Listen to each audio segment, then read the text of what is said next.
இன்ஸ்டாகிராமில் ஃபேஸ்புக்கில் அதிலலாம் வந்து மீஷோலேருந்து நான் இந்த ட்ரெஸ் வாங்கினேன் அந்த ட்ரெஸ் வாங்கினேன் ரொம்ப நல்லா இருக்குது இந்த ஜுவல்லரி வாங்கினேன் அப்படின்னு சொல்லி நீங்கள் போடுறீங்க. ஓகே, உங்கள் வீடியோ வந்து நல்லாவும் போயிட்டுருக்கு. அப்படின்னா என்ன, நீங்கள் ஒருத்தவங்களுக்கு வந்து ஹெல்ப் பண்ணுறீங்க, இந்த ப்ரைஸில் நான் இதை வாங்கினேன் அதை சொல்கிறதுக்காக தானே வீடியோ போடுறீங்க.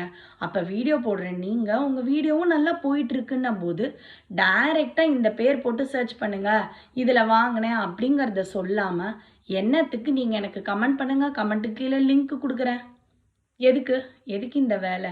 ஏன் இப்படி தொடணும்? டைரெக்டாக சொல்லிட்டு போட்டிங்கன்னா டைரெக்டாக வாங்கிட்டு போகிறாங்க பிடிச்சவங்க. கமெண்ட் பண்ணணும், கமெண்ட் பண்ணி லிங்க் அமிச்சு தேவையில்ல. எனக்கு இது ரொம்ப நாளாக தோணுச்சு கேட்கணும் அப்படின்னு. ஆனால் இதில் ஏதாவது தப்பு இருந்தது அப்படின்னா என்னை மன்னிச்சுக்கோங்க.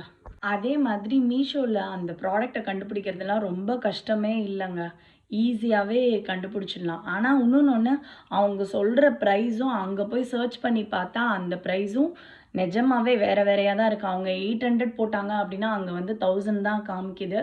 ஸோ அதனால் ஈஸியாக நீங்களே கண்டுபிடிச்சிடலாம். ஸோ கமெண்ட் பண்ணி அதுலேருந்து லிங்க்கை வாங்கி தான் பண்ணணும்லாம் அவசியமே இல்லை. ரொம்ப ஈஸியாக தான் இருக்குது.